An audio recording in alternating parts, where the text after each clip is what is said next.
let's see this question. So we want to solve for x.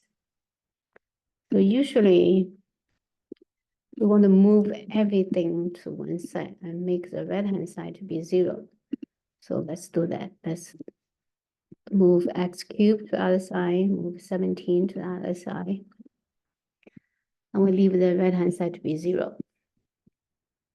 Now we want to put the left-hand side into the factored form.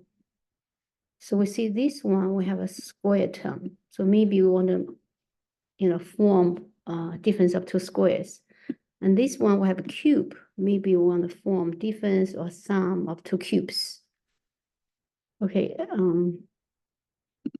so let's do that. So we see negative 17 can be written as a negative 16 and negative 1, right? So negative 16, probably we want to go with this because negative 16 is a fourth square. Now, the first two terms give us difference of two squares. Then the second two terms, we can form a sum of two cubes. Okay, so x plus 1, x cubed plus 1. So let's do that.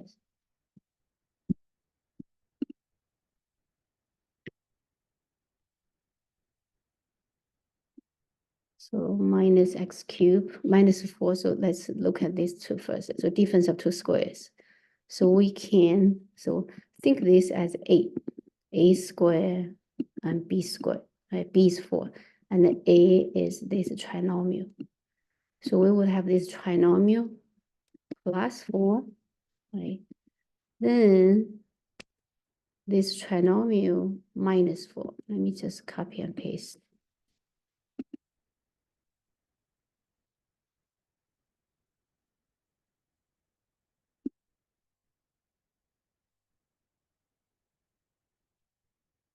Minus 4, right? So 1 is plus 4, 1 is minus 4. So minus 3 plus 1, that becomes just plus 1. Minus 3 minus 4 becomes minus 7. So the difference of two squares. So these two terms, difference of two squares, give us these two factors. Now let's see what left with this, right? Minus, this is 1. Minus x cubed minus 1. Well, this one, we can write it as x cubed plus 1. And this can be factored also. So let's put on the side to factor x cubed plus 1.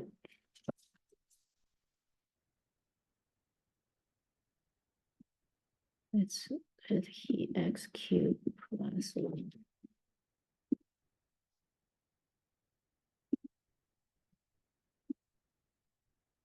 That equals to x plus 1 times x squared minus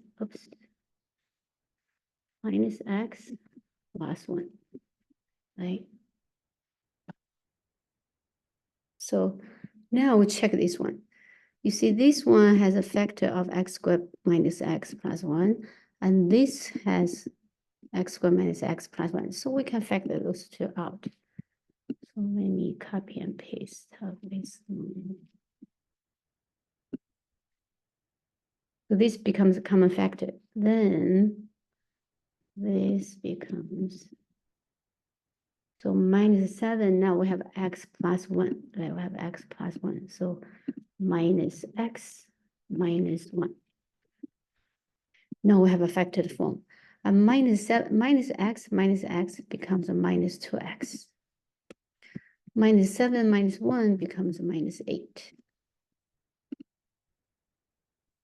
Now we see this one, we can keep factoring, right? This one we can factor as, let me copy and paste. We can factor as x minus 4 times x plus 2, right? Minus 4 plus 2 is minus 2. We get the middle term. Minus 4 times 2, minus 8. So now we have this factored form. And the first one we can check, right? If we use, so this means I have three factors. If this equals 0, factored form equals 0, that means each one can be 0. So that means this factor can be 0. It's a 0 property, right? And this one can be 0. And also x plus 2 can be 0.